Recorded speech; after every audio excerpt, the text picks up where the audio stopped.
திறக்காத மனதில் எல்லாம் களவு போக வழியில்லை. தனிமையில் கால்கள் எதை தேடி போகிறதோ, திரி தோண்டி போன விரல் தேடி அலைகிறதோ.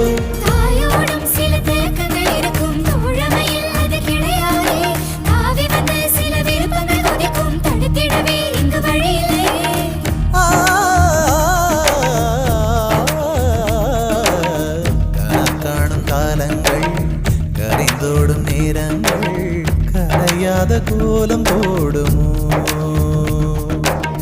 விழி போடும் கடிதங்கள், வழி மாறும் பயணங்கள்,